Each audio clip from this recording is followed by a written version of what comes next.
picture shows what's called flaggery. It shows the existing fence, barbed wire fence, and it's got this other layer of very simple fencing with ribbons, very bright, colorful ribbons, and they flap in the breeze.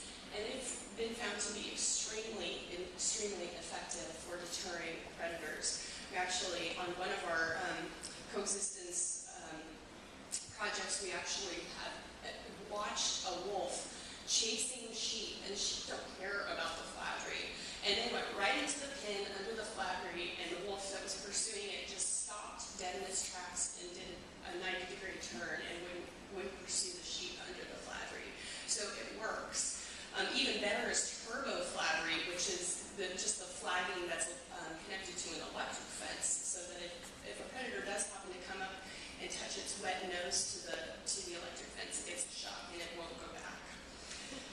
There's also a portable fencing. The flaggery is a portable fencing strategy that is very good for large livestock operations that might be moving around the landscape, and so they can actually move where the pen is every 1 or 2 nights, so the predators don't get habituated to going back to that one spot to try and find a different meal.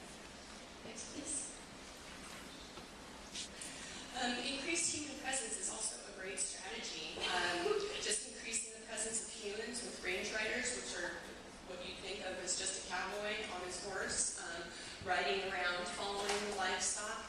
That also is a great way for them to watch for predators, watch for water sources, watch for noxious plants that are not good for the animals, and also keep an eye on any sick or dying animals so that they know where they are and they can take them off the landscape more quickly.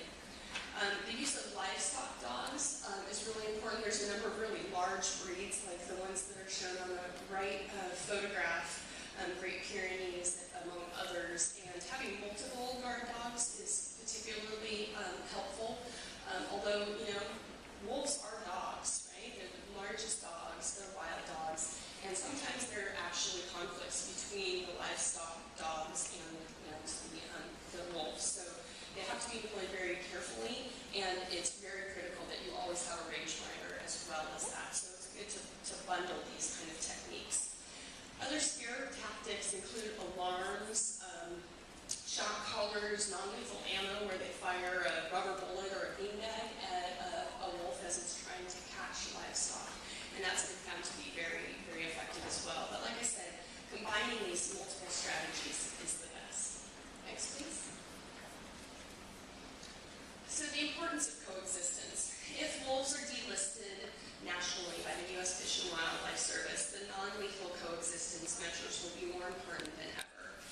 States that, if they are delisted, wolf management will go to each state to manage independently of others. Right now, within federally listed, there's one kind of comprehensive wolf management strategy. And if they're delisted, they'll go by state management planning regime. And, just because Wyoming does one thing for managing wolves, Montana might do something else, Washington State might do something, and sometimes that just means shooting wolves on sight. Some states have open season on wolves all year round, and they also allow very, very cruel trapping. They allow snares and foot traps that are just completely inhumane and should not be allowed. Wolves will try to eat the easiest meal they can find, so it's really important that ranchers employ these really good husbandry techniques and the coexistence tools to make it harder for wolves to attack their livestock and easier for the ranchers to protect their own financial interests. And it'll be better in the long run because to protect the livestock rather than kill the wolves. Because if you have poor husbandry techniques where you're allowing wolves to get to livestock, just killing one wolf won't solve the problem. Other wolves will come in and continue the same behavior. So it's more important to protect the livestock and stop that kind of behavior before it begins. Next. So I just want to touch a little bit on the ecological role of wolves. Predators like wolves play a fundamental role in maintaining the ecosystem health. Wolves tend to prey on vulnerable species, vulnerable individuals, diseased, weak, old, and injured, so, they create healthier and more vigorous populations.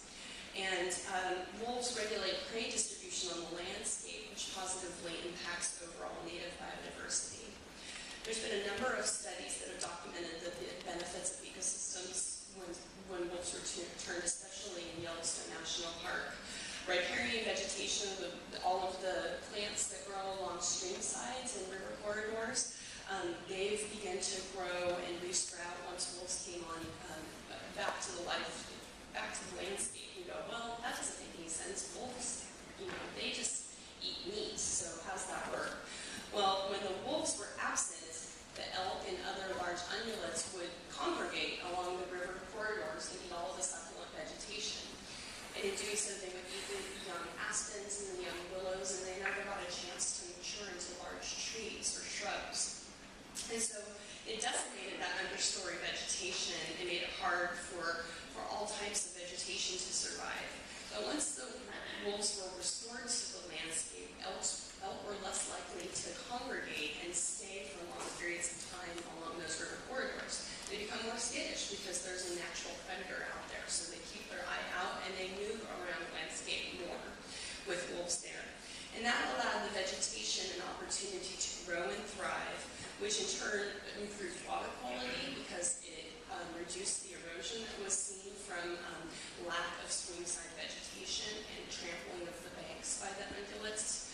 And then it also created shade, which cooled the water, which prompted the return of fish that like the cooler waters. It also helped the beaver populations to come back, and it increased the water table because beavers like to make dams, and so it backs up the water and actually infiltrates the water, get back into the water table.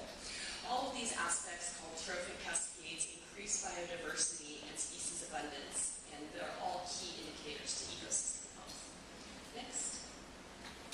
So lastly, just as a vision of future wolf recovery, there is sustainable habitat,